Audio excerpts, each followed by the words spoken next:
ಅಂದರೆ ಯಾಚಕರ ಕಾಟ ಬಹಳವಯ್ಯ, ಅತಿ ಸುಂದರನಾದರೆ ಅಂಗನೆಯರ ಕಾಟ ಬಹಳವಯ್ಯ. ಬಸವ ಕಲ್ಯಾಣದಲ್ಲಿ ಬಸವಾದಿ ಶರಣರ ಹಿಂದೂ ಸಮಾವೇಶ ನಡೆಯಬೇಕಾದರೆ ಕೊಂಡಿ ಮಿಂಚಣ್ಣನ ಅಭಿಮಾನಿಗಳ ಕಾಟ ಬಹಳವಯ್ಯ.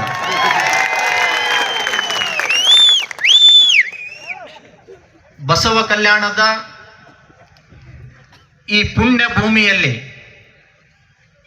ಸಮಾನತೆಗಾಗಿ ವಚನ ಕ್ರಾಂತಿಯನ್ನ ಮಾಡಿ ಪೊಲೀಸ್ ಲಾಠಿ, ಪೊಲೀಸ್ ಬೂಟು, ಪೊಲೀಸ್ ಕೇಸ್ಗೆ ಹೆದರದೇನೆ ಸಾವಿರಾರು ಸಂಖ್ಯೆಯಲ್ಲಿ ವಿರಾಜಮಾನರಾದಂಥ ಎಲ್ಲ ಹಿಂದೂ ಬಾಂಧವರಿಗೆ ಎನ್ನ ಭಕ್ತಿಯ ಪ್ರಣಾಮಗಳು. ಆರಕ್ಷಕ ದಳದವರೇ, ಪತ್ರಕರ್ತ ಮಿತ್ರರೇ, ಕರ್ನಾಟಕ ರಾಜ್ಯದಲ್ಲಿ ಕಳೆದ 4-5 ತಿಂಗಳಿಂದ ಹಿಂದುತ್ವದ ಅಲೆ ಜೋರಾಗಿ ಎದ್ದಿದೆ. ಮೊಟ್ಟ ಮೊದಲನೇದಾಗಿ ಹಿಂದೂ ವಿರೋಧಿ ಮಂತ್ರಿ ಬಬಲೇಶ್ವರದಿಂದ ಪ್ರಾರಂಭವಾದಂಥ ಹಿಂದೂ ಸಮಾವೇಶ ಇವತ್ತು ಕಲ್ಯಾಣ ನಾಡಿಗೆ ಪಾದಾರ್ಪಣೆ ಮಾಡಿದೆ. ಇದು 4ನೇ ಸಮಾವೇಶ. ಹಿಂದಿನ 3 ಸಮಾವೇಶಗಳಲ್ಲಿ ನಾನು ಭಾಗವಹಿಸಬೇಕಾಗಿತ್ತು. 5ನೇದು ಶಾಪುರ, ಗದಗ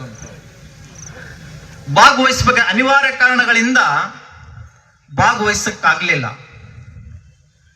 ಬಸವ ಕಲ್ಯಾಣದಲ್ಲಿ ನಡೀತಾ ಇರುವಂತಹ ಈ ಕಾರ್ಯಕ್ರಮವನ್ನ ನಾನು ತಪ್ಪಿಸ್ಕೊಳ್ಬಾರ್ದು ಅಂತ ಹೇಳಿ ಈ ಕಾರ್ಯಕ್ರಮದಲ್ಲಿ ನಾನು ಭಾಗವಹಿಸಿದೆ. ಗುಂಡೂರಡ್ಡಿಯವರು, ಗವಿಮಠದ ಶ್ರೀಗಳು, ರಾಜೇಶ್ವರ ಮೇಹಕರ್ ಶ್ರೀಗಳು ಫೋನ್ ಮಾಡಿದ್ರು, ನೀವು ಬರಬೇಕು ಕಾರ್ಯಕ್ರಮಕ್ಕೆ. ನಾನು ಬರ್ತೀನಿ ಬುದ್ಧಿ, ಎಲ್ಲಿಯೂ ಕೂಡ ನಾನು ಬರ್ತೀನಿ ಅಂತ ಹೇಳಬೇಡಿ ಅಂತ ಹೇಳಿದೆ. ಯಾಕೆ ಅಂತ ಕೇಳಿದ್ರೆ, ಅಪ್ಪೋರೆ ನಿಮ್ಗೆ ಬಸವ ಕಲ್ಯಾಣಕ್ಕೆ ಬರಕರೆ ಬಿಟ್ಟಾರ. ಈ 3 ವರ್ಷದಿಂದ ನಮ್ಮನ್ನ ಮುತಾಲಿಕರನ್ನ ಬ್ಯಾನ್ ಮಾಡಿದಂತಹ ಜಿಲ್ಲಾಡಳಿತ ಇವತ್ತು ಬೀದರ್ನಲ್ಲಿದೆ. ಹೀಗಾಗಿ ಎಲ್ಲೂ ಕೂಡ ಹೇಳ್ಬಾರ್ದು ಅಂತ ನಾನು ಹೇಳಿದ್ದೆ. ಬಹುಶಃ ಗೊತ್ತಾಗಿದ್ರೆ ಇಲ್ಲಿಯ ತಹಸೀಲ್ದಾರ್ ಟಕ ಟಕ ಟಕ ಟಕ್ ಟೇಪ್ ಹೊಡೋನ ಸಿಗ್ನೇಚರ್ ಮಾಡಿ ಕಳಿಸ್ಬಿಡ್ತಿದ್ದ, ಬೀದರ್ ಗಡಿ ಪ್ರವೇಶ ನಿಷೇಧಿಸಲಾಗಿದೆ. ಅದು ಆಗ್ಲಿಲ್ಲ. ನಾನು ಇಲ್ಲಿಗೆ ಬರಬೇಕಾದ್ರೆ ಬಸವಣ್ಣನ ಕೃಪಾಶೀರ್ವಾದ ಪಡೆದೇ ನಾನು ಈ ಪುಣ್ಯ ಭೂಮಿಗೆ ಕಾಲಿಟ್ಟಿದ್ದೀನಿ. ಸ್ವಾಮಿ ವಿವೇಕಾನಂದ ಹೇಗೆ ಅದೃಶ್ಯ ಕಾಡಸಿದ್ದೇಶ್ವರ ಸ್ವಾಮಿಗಳು ಈ ದೇಶದಲ್ಲಿ ಧರ್ಮದ ಸುನಾಮಿಯನ್ನ ಎಬ್ಬಿಸಿದಾರೋ, ಅದೇ ಮಾದರಿಯಲ್ಲಿ ಸ್ವಾಮಿ ವಿವೇಕಾನಂದರು ಈ ನಾಡು, ಈ ವಿಶ್ವವನ್ನ ಎಚ್ಚರಿಸಿದವರು. ಕಾಶಿಯಲ್ಲಿ ವಿವೇಕಾನಂದರು ಗಂಗಾ ನದಿಗೆ ಹೋಗ್ಬೇಕಾದ್ರೆ ಕಾಶಿಯಲ್ಲಿ ಕೆಂಪು ಕೋತಿಗಳ ಕಾಟ ಬಹಳ. ಈ ಸ್ವಾಮಿಗಳ ವೇಷಭೂಷಣವನ್ನ ನೋಡಿ ಅಲ್ಲಿರುವಂತಹ ಕೋತಿಗಳು ಸ್ವಾಮಿಗಳ ಮೇಲೆ ದಾಳಿ ಮಾಡ್ತವೆ. ಪ್ರಾಣಿಗಳು, ಬೇರೆ ಮನುಷ್ಯರಾದರೂ ಆ ಸ್ವಾಮಿಗಳನ್ನು ಹೆದರೋರು ಇರಲಿಲ್ಲ. ಹೀಗಾಗಿ 4 ಹೆಜ್ಜೆ ಮುಂದೆ ಇಟ್ಟು ಓಡ್ಲಿಕ್ಕೆ ಪ್ರಾರಂಭ ಮಾಡಿದರು. ಅಲ್ಲಿರುವಂತಹ ಒಬ್ಬ ಸಂತ ಹೇಳ್ತಾನೆ, ಸ್ವಾಮೀಜಿ ಓಡಬೇಡಿ, ಅವು ಏನೋ ಮಾಡೋದಿಲ್ಲ, ಈಗ ತಗೊಳ್ಳಿ ಈ ಕೋಲನ್ನ, ಹೆದರಿಸಿ ಆ ಕೋತಿಗಳನ್ನ ಅಂತ ಹೇಳಿ ಆ ಸಂತ ಸ್ವಾಮಿ ವಿವೇಕಾನಂದರ ಕೈಯಲ್ಲಿ ಒಂದು ಕೋಲನ್ನ ಕೊಡ್ತಾರೆ. ಆಗ ಸ್ವಾಮಿ ವಿವೇಕಾನಂದರು ಆ ಕೋಲನ್ನ ತೆಗೆದುಕೊಂಡು ಗಟ್ಟಿಯಾಗಿ ನೆಲಕ್ಕೆ ಕುಟ್ಟಿದಾಗ ಅಲ್ಲಿರುವ ಎಲ್ಲ ಕೋತಿಗಳು ಓಡ್ ಹೋಗಿದ್ವಂತೆ. ಇದನ್ನ ನಾನು ಯಾಕೆ ಹೇಳ್ತಿದ್ದೀನಿ ಅಂತ ಕೇಳಿದ್ರೆ, ಕಾಡಸಿದ್ದೇಶ್ವರ ಸ್ವಾಮಿಗಳು ಬಸವ ಕಲ್ಯಾಣಕ್ಕೆ ಬರ್ತಾರೆ ಅನ್ನುವಂತ ಸುದ್ದಿ ತಿಳಿದ ತಕ್ಷಣನೇ ಇಲ್ಲಿಯ ಕೆಲ ಕೋತಿಗಳು ಬಾಯಿಗೆ ಬಂದ ಹಾಗೆ ಮಾತನಾಡಲಿಕ್ಕೆ ಪ್ರಾರಂಭ ಮಾಡಿದರು. ಇವತ್ತು ಬಸವ ಕಲ್ಯಾಣದಾಗ ಎಲ್ಲಿ ಪ್ರತಿಭಟನೆ ಮಾಡ್ಲಿಕ್ಕೆ ಜಾಗ ಸಿಗಲಿಲ್ಲ ಅಂತ ಕಾಣುತ್ತೆ. ಹೈವೇ ಫ್ಲೈಓವರ್ ಕೆಳಗಡೆ ಇವತ್ತು ಅವರು ಪ್ರತಿಭಟನೆ ಮಾಡಿದರು. ಅದು ಫ್ಲೈಓವರ್ ಕಂಪ್ನಿ ಅಂತ ಇವತ್ತು ನಾವು ನಾಮಕರಣವನ್ನ ಮಾಡ್ತೇವೆ. Flyover company. ಇನ್ನು ತಾಲಿಬಾನಿ ಅದು ಇದು ಅನ್ನೋದು ಬೇಡ ಅಪ್ಪರ. Flyover company. ಇವತ್ತು ಇಲ್ಲಿ ಮಾಡ್ತಾ ಇರುವಂತ ಸಮಾವೇಶ ಹಿಂದೂಗಳ ವಿರುದ್ಧ ಅಲ್ಲ, ಭಾರತ ದೇಶದ ವಿರುದ್ಧ ಅಲ್ಲ, ಅಥವಾ ಈ ವೇದಿಕೆಯ ಮುಖಾಂತರ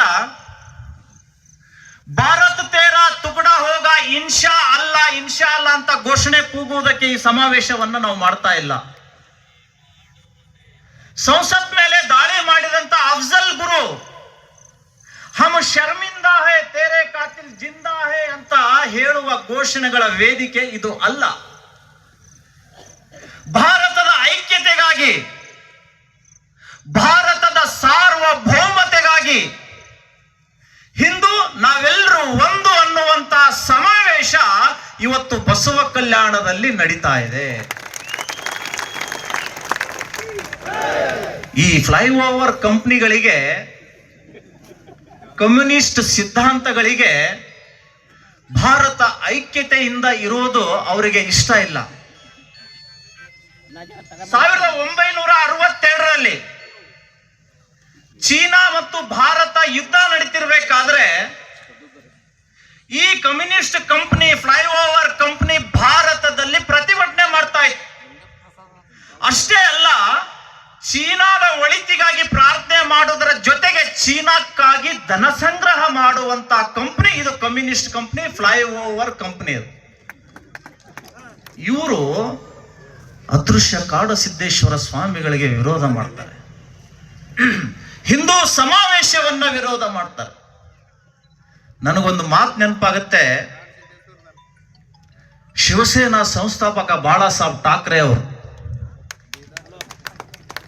ಹಿಜಡಾ ಕೌನ್ ಹೋತಾ ಹೈ ಬಹಳ ಚೆನ್ನಾಗಿ ವಿಶ್ಲೇಷಣೆಯನ್ನ ಮಾಡಿದವರು. ಅರೆ ಸಾಡಿ ಪಹನ್ ಕೆ रस्ते में टायर के पैसे मांगते हैं ना, वो हिजड़ा नहीं होता है. लेकिन फिर हिजड़ा कौन होता है? हिंदू बनकर हिंदुओं को विरोध कौन करता है, वही हिजड़ा होता है ಅಂತ ಹೇಳಿ ಬಾಳಾ ಸಾಹೇಬ್ ಠಾಕ್ರೆ. ಹಿಂದೂ ಸಮಾವೇಶವನ್ನ, ಹಿಂದೂಗಳನ್ನ ವಿರೋಧ ಮಾಡುವಂತವರು ಅವರು ಭಾರತದ ನಾಗರಿಕರಾಗಲಿಕ್ಕೆ ಸಾಧ್ಯ ಇಲ್ಲ. ಪದೇ ಪದೇ ನಾನು ಫೇಸ್ಬುಕ್ನಲ್ಲಿ ನೋಡ್ತಾ ಇದ್ದೆ, ಕನ್ನೇರಿ ಶ್ರೀಗಳನ್ನ ವಾಚಾಮ ಗೋಚರವಾಗಿ ನಿಂದಿಸುವಂತಹ ಪೋಸ್ಟ್ಗಳು ನಿರಂತರವಾಗಿ ಹರಿದಾಡ್ತಾ ಇದ್ದಾವೆ. ನಮ್ಮ ಕರ್ನಾಟಕದ ರಾಜ್ಯ ಸರ್ಕಾರ ಒಂದು ಆದೇಶ ಮಾಡಿತು. ಸಾಮಾಜಿಕ ಜಾಲತಾಣದಲ್ಲಿ ಅಶಾಂತಿ ಕೆಡುವಂತಹ ಪೋಸ್ಟ್ಗಳು, ಅಶಾಂತಿ ಸೃಷ್ಟಿಸುವಂತಹ ಪೋಸ್ಟ್ಗಳು ಏನಾದ್ರೂ ಕಂಡ್ರೆ ತಕ್ಷಣವೇ ಆ ಫೇಸ್ಬುಕ್ ಪೇಜ್ ಅನ್ನ ನಿರ್ಬಂಧ ವಿಧಿಸಿ ಅದ್ರ ಮೇಲೆ ಕೇಸ್ ಹಾಕಬೇಕು, ಅವನನ್ನ ಅರೆಸ್ಟ್ ಮಾಡಬೇಕು ಅಂತ ಹೇಳಿ ಒಂದು ಸಂದೇಶ ವಿಧಿಸಿದ್ದಾರೆ. ಆದ್ರೆ ಇಲ್ಲಿಯವರೆಗೆ ಮೋದಿನ್ ಬೈತಾರೆ, ಯೋಗಿನ್ ಬೈತಾರೆ, ರಾಮನ್ ಟೀಕಿಸ್ತಾರೆ, ಕಾಡಸಿದ್ದೇಶ್ವರ ಸ್ವಾಮಿಗಳಿಗೆ ಟೀಕಿಸ್ತಾರೆ. ಎಲ್ಲಿದೆ ಕಾಂಗ್ರೆಸ್ ಸರ್ಕಾರದ ಸಾಮಾಜಿಕ ಜಾಲತಾಣದ ಮೇಲೆ ತೀವ್ರ ನಿಗಾ ಘಟಕ ಅಂತ ನಾನು ಪ್ರಶ್ನೆ ಮಾಡಬೇಕಾಗತ್ತೆ. ಕಾನೂನು ಕೇವಲ ಹಿಂದೂಗಳ ಮೇಲೆನಾ? ಕೇಸು ಕೇವಲ ಹಿಂದೂ ಹೋರಾಟಗಾರರ ಮೇಲೆನಾ? ನಿರ್ಬಂಧ ಕೇವಲ ಅದೃಶ್ಯ ಕಾಡಸಿದ್ದೇಶ್ವರ ಶ್ರೀಗಳ ಮೇಲೆನಾ? ಕಾಂಗ್ರೆಸ್ ಸರ್ಕಾರದ ಹಿಂದೂ ವಿರೋಧಿ ನೀತಿಯನ್ನ ಬಸವ ಕಲ್ಯಾಣದಲ್ಲಿ ಸೇರಿರುವಂತಹ ಸಾವಿರಾರು ಜನ ಹಿಂದೂಗಳು ಇವತ್ತು ಖಂಡಿಸ್ತಾ ಇದ್ದೀವಿ, ನಾವು ವಿರೋಧಿಸ್ತಾ ಇದ್ದೀವಿ. 2028ಕ್ಕೆ ನಿಮಗೆ ತಕ್ಕ ಪಾಠವನ್ನ ನಾವು ಕಲಿಸಬೇಕಾಗತ್ತೆ ಅಂತ ಎಚ್ಚರಿಕೆಯನ್ನ ವೇದಿಕೆ ಮುಖಾಂತರ ಕೊಡ್ತಾರೆ. ಕನ್ನೇರಿ ಶ್ರೀಗಳು ಬಸವಾದಿ ಹಿಂದೂ ಶರಣರ ಸಮಾವೇಶ ಯಾಕೆ ಮಾಡಬಾರದು? ನೀವು ಬಸವಣ್ಣ ಬಿಟ್ಟು ನೀವು ಬೇರೆ ಏನಾದ್ರೂ ಮಾಡ್ಕೊಳ್ಳಿ ಅಂತ ಹೇಳ್ತಾರೆ. ಆದರೆ ಬಸವಣ್ಣವರು ಹಿಂದೂ ಅಲ್ವಾ? ಈ ವೇದಿಕೆ ಮುಖಾಂತರ, ಇಲ್ಲಿ ಕುತ್ಕೊಂಡಂತಹ ನೂರಾರು ಸಂತರ ಮುಖಾಂತರ ನಾನು ಹೇಳಲಿಕ್ಕೆ ಬಯಸ್ತಾ ಇದ್ದೀನಿ, ಬಸವಣ್ಣನವರು ಈ ಭೂಮಿಯಲ್ಲಿ ಹುಟ್ಟಿದ್ದು ಹಿಂದೂ ಆಗಿಯೇ, ಅವರು ಲಿಂಗೈಕ್ಯರಾಗಿದ್ದು ಹಿಂದೂ ಆಗಿಯೇ. ಇದನ್ನು ಯಾರು ಅಲ್ಗಳಿಕ್ ಸಾಧ್ಯ ಇಲ್ಲ. ಇದನ್ನು ಬರೆದಿಟ್ಕೊಳ್ಳಿ. ಪ್ರಶ್ನೆ ಮಾಡಿದ್ರು ಕಾಡಸಿದ್ದೇಶ್ವರ ಸ್ವಾಮಿಗಳಿಗೆ, ನೀವು ಬಸವಾದಿ ಹಿಂದೂ ಶರಣ ಸಮಾವೇಶ ಮಾಡ್ತಾ ಇದ್ದೀರಿ, ಅದರ ಒಂದು ವಚನವನ್ನ ನೀವು ಹೇಳಬೇಕು. ಯಾವುದು ವಚನ? ವೇದಕ್ಕೆ ಹೊರೆಯ ಕಟ್ಟುವೆ, ಶಾಸ್ತ್ರಕ್ಕೆ ನಿಗಳವ ನಿಕ್ಕುವೆ, ಮುಂದೆ ಏನೋ ಹೇಳಿದ್ರೆ ಬೆನ್ನ ಬಾರಿಸುವೆ. ಇದನ್ನ ಹೇಳಿ ನೀವು ಸಮಾವೇಶ ಮಾಡಿ ನೋಡಿ. ಬ್ರಾಹ್ಮಣರಿಗೆ ವಿರೋಧ ಹಾಕೊಂಡಾಗುತ್ತೆ ಅನ್ನುವಂತಹ ಅರ್ಥ ಅವ್ರದ್ದು. ಅರೆ, ನಾನು ಆ ಫ್ಲೈಓವರ್ ಕಂಪ್ನಿಗೆ ಕೇಳಲಿಕ್ಕೆ ಬಯಸ್ತಾ ಇದ್ದೀನಿ, ನೀವು ಅದೃಶ್ಯ ಕಾಡಸಿದ್ದೇಶ್ವರರಿಗೆ ಪ್ರಶ್ನೆ ಮಾಡ್ತಾ ಇದ್ದೀರಿ. ನಾವು ಇವತ್ತು ಈ ವೇದಿಕೆ ಮುಖಾಂತರ ನಿಮಗೆ ಪ್ರಶ್ನೆ ಮಾಡ್ತೇವೆ. ಬಸವಣ್ಣನವರು ಹೇಳಿದ್ದು ದಯವೇ ಧರ್ಮದ ಮೂಲವಯ್ಯ, ದಯವಿರಬೇಕು ಸಕಲ ಪ್ರಾಣಿಗಳಲ್ಲಿ, ದಯವಿಲ್ಲದ ಧರ್ಮ ಅದು ಆವುದಯ್ಯ, ದಯವೇ ಧರ್ಮ ಮೂಲವಯ್ಯ ಅಂತ ಬಸವಣ್ಣವರು ಹೇಳಿದ್ರಲ್ಲ. ದಯವಿಲ್ಲದ ಧರ್ಮದ ವಿರುದ್ಧ ನೀವೆಂದಾದ್ರೂ ಹೋರಾಟ ಮಾಡಿದ್ದೀರಾ? ನನ್ನ ಪ್ರಶ್ನೆ ಇದೆ. ಬಸವಣ್ಣನ ಈ ಪುಣ್ಯ ಭೂಮಿಯಲ್ಲಿ ಹಿಂಸೆ ಆಗ್ಬಾರ್ದು. ಬಸವಣ್ಣರು ಯಾವತ್ತೂ ಕೂಡ ಹಿಂಸೆಯನ್ನ ಒಪ್ಪಿಲ್ಲ. ಪ್ರತಿ ಪ್ರಾಣಿ ಪಕ್ಷಿಗಳಲ್ಲಿಯೂ ಕೂಡ ದೈವತ್ವವನ್ನ ಕಂಡಂತವ್ರು, ಪ್ರತಿ ಪ್ರಾಣಿ ಪಕ್ಷಿಗಳನ್ನ ಪ್ರೀತಿಸಿದಂತವ್ರು ಬಸವಣ್ಣವರು. ಈ ಫ್ಲೈಓವರ್ ಕಂಪ್ನಿಗಳಿಗೆ ನಾನು ಕೇಳಲಿಕ್ಕೆ ಬಯಸ್ತಾ ಇದ್ದೀನಿ, ಇವತ್ತು ಬಸವ ಕಲ್ಯಾಣದ ಈ ಭೂಮಿ ಮೇಲೆ ನಿಂತ್ಕೊಂಡು ಹಿಂದಿನ ಅನುಭವ ಮಂಟಪ ಪೀರ್ ಪಾಷಾ ಬಂಗ್ಲಾದ ಎದುರುಗಡೆ ನಿಂತ್ಕೊಂಡು ನೀವು ಹೇಳಿ ನೋಡೋಣ. ಗೋವುಗಳ ಕೊಲ್ಲುವ ಪಾಪಿಯ ಧ್ವನಿ ಕೇಳುವ ಮುನ್ನ ಪೂಜಿಸೋ ನಮ್ಮ ಕೂಡಲ ಸಂಗಮ ದೇವ ಅಂತ ನಿಮ್ಗೆ ತಾಕತ್ತಿದ್ರೆ ಹೇಳಿ ನೋಡೋಣ. ಹೇಳಲ್ರಿ. ಯಾಕೆ? ಹಂಗೇನಾದ್ರೂ ಹೇಳಿದ್ರೆ ಇವ್ರ ಮನೆ ಮೇಲೆ ಬಾಂಬ್ಗಳು ಬೀಳುತ್ತವೆ. ನಾವು ಇಲ್ಲಿರುವಂತಹ ಹಿಂದೂಗಳು ಬಹಳ ಸಂಭಾವಿತರು. ಹೀಗಾಗಿ ಅವರ ಗದ ಪ್ರಹಾರ, ಕಾನೂನು ಪ್ರಹಾರ ಇವತ್ತು ಹಿಂದೂಗಳ ಮೇಲೇನೆ ಇದೆ. ಸರ್ಕಾರ ಒಂದು ಆದೇಶ ಮಾಡಿಸಿದೆ. ಆದೇಶ ಮಾಡಿದ್ದಲ್ಲ, ಅದನ್ನ ಮಾಡಿಸಿದ್ದು. ನನ್ನ 23 ವರ್ಷಗಳ ಹೋರಾಟದ ಬದುಕಿನಲ್ಲಿ ಅನೇಕ ಬ್ಯಾನ್ಗಳನ್ನ ನಾನು ನೋಡಿದ್ದೇನೆ. ಮತ್ತೆ ಕೋರ್ಟ್ಗೆ ಅಪೀಲ್ ಹೋದ ಮೇಲೆ ಕೋರ್ಟ್ ಕೆಲವೊಂದು ಕಂಡೀಷನ್ಗಳನ್ನ ಹಾಕಿ ನಮಗೆ ಕಾರ್ಯಕ್ರಮ ನಡೆಸ್ಕೊಳ್ಳಿಕ್ಕೆ ಅವಕಾಶ ಕೊಟ್ಟಿದೆ. ಎಲ್ಲಿಯೂ ಕೂಡ ನ್ಯಾಯಾಲಯ ನಮಗೆ ವಾಗ್ದಂಡನೆಯನ್ನ ವಿಧಿಸಿಲ್ಲ. ವಾಕ್ ಸ್ವಾತಂತ್ರ್ಯಕ್ಕೆ ನ್ಯಾಯಾಲಯ ಯಾವತ್ತೂ ಕೂಡ ಕಡಿವಾಣ ಹಾಕಿಲ್ಲ. ಇದೊಂದು ವಿಶೇಷ ಅಪರೂಪದಲ್ಲಿ ಅಪರೂಪವಾಗಿರುವಂತಹ ಪ್ರಕರಣ. ಭಾರತದ ಸಂವಿಧಾನದ ವಿರುದ್ಧವಾಗಿ ನಮ್ಮ ಕರ್ನಾಟಕದಲ್ಲಿ ನಡೀತಾ ಇದೆ ಅಂದ್ರೆ ಇದಕ್ಕೆ ಕಾರಣ ನಮ್ಮ ಕರ್ನಾಟಕದ ಹಿಂದೂ ವಿರೋಧಿ ಕಾಂಗ್ರೆಸ್ ಸರ್ಕಾರ. ಅರೆ, ಒಬ್ಬ ಅದೃಶ್ಯ ಕಾಡಸಿದ್ದೇಶ್ವರ ಸ್ವಾಮಿಗಳ ಧ್ವನಿಯನ್ನ ನೀವು ಅಡಗಿಸಬಹುದು. ಇಲ್ಲಿ ಕೂತಂತ ನೂರಾರು ಜನರು ಮಾತಾಡ್ಲಿಕ್ಕೆ ನಿಂತ್ರೆ ಕಾಂಗ್ರೆಸ್ ಸರ್ಕಾರ ಧೂಳಿಪಟ ಆಗುತ್ತೆ. ವಿಧಾನಸೌಧದಲ್ಲಿ ಸರ್ಕಾರ ಇರೋದಿಲ್ಲ. ಇದನ್ನು ನೀವು ಎಚ್ಚರದಿಂದ ಕೇಳ್ಕೊಳ್ಳಿ. ಹಿಂದೂಗಳನ್ನ ಕೆಣಕಬೇಡಿ, ಕೆಣಕಿ ಟಿಣಕಬೇಡಿ ಅನ್ನುವಂತಹದ್ದು ಇವತ್ತು ನಾನು ಈ ವೇದಿಕೆಯ ಮುಖಾಂತರ ಸಂದೇಶವನ್ನ ಕೊಡ್ಲಿಕ್ಕೆ ಬಯಸ್ತಾ ಇದ್ದೀನಿ. ಬಂಧುಗಳೇ, ನನಗೆ ಸಮಯ ಕೊಟ್ಟದ್ದು 7 ನಿಮಿಷ. ಯಾಕೆಂದ್ರೆ ನಮಗೂ ನಿಮಗಿಂತಲೂ ಆಯೋಜಕರಿಗೆ ಸ್ವಲ್ಪ ಪುಕ್ಕು ಬಹಳ. ಎಲ್ಲಿ ಸುಮ್ಮನೆ ಕೇಸ್ ಆಗಿ ಸ್ವಾಮಿಗಳು ಅಲ್ಲಿಂದ ಇಲ್ಲಿಗೆ ಬರೋದು, ಅವ್ರ ಜೊತೆಗೆ ನಮ್ಮ ಹೆಸರು ಹಾಕಿದ್ರೆ ನಾವೆಲ್ಲ ನ್ಯಾಯಾಲಯಕ್ಕೆ ತಿರುಗಾಡೋದು, ಇವೆಲ್ಲ ಯಾಕೆ? ಸುಮ್ಮನೆ ಸ್ವಲ್ಪ ಸೈಲೆಂಟ್ ಆಗಿ ಮಾತಾಡಿ ಅಂತ.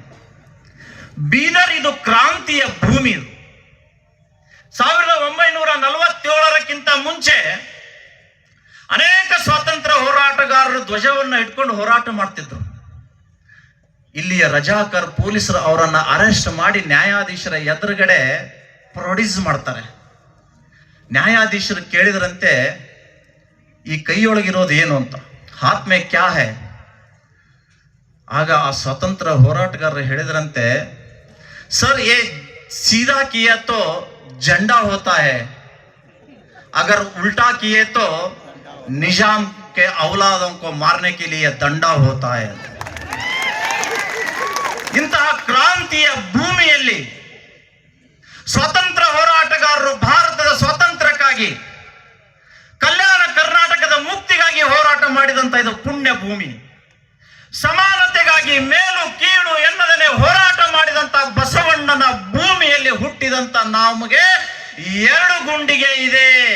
ಯಾವುದೇ ಕಾರಣಕ್ಕೂ ಕೇಸು, ಲಾಠಿ, ಪೊಲೀಸ್ ಕೇಸು, ಕೋರ್ಟ್ ಹೆದರೋದಿಲ್ಲ ಅನ್ನುವಂತಹ ಪ್ರತಿಜ್ಞೆಯನ್ನ ಇಲ್ಲಿ ನಾವು ಮಾಡಿ ಬಸವಣ್ಣನವರ ಆಶಯವನ್ನ, ಬಸವಣ್ಣನವರ ಸಂದೇಶವನ್ನ ನಾವು ಫ್ಲೈಓವರ್ ಕೆಳಗಡೆ ಮಾಡದೇ ವಿಶ್ವವ್ಯಾಪಿ ಪ್ರಚಾರ ಮಾಡೋಣ ಅನ್ನುವಂತ ಸಂದೇಶವನ್ನ ನಾನು ಈ ಸಂದರ್ಭದಲ್ಲಿ ಕೊಡ್ತಾ ಕೊನೆಗೊಂದು ಮಾತನ್ನ ಹೇಳಲಿಕ್ಕೆ ಬಯಸ್ತಾ ಇದ್ದೀನಿ. ಸ್ವಾತಂತ್ರ್ಯ ಪೂರ್ವದಲ್ಲಿ ಹರಿದ್ವಾರ್ ಸ್ವಾಮಿ ಶ್ರದ್ಧಾನಂದರು ಒಂದು ದೊಡ್ಡ ಆಶ್ರಮವನ್ನ ನಡೆಸ್ತಾ ಇದ್ರು.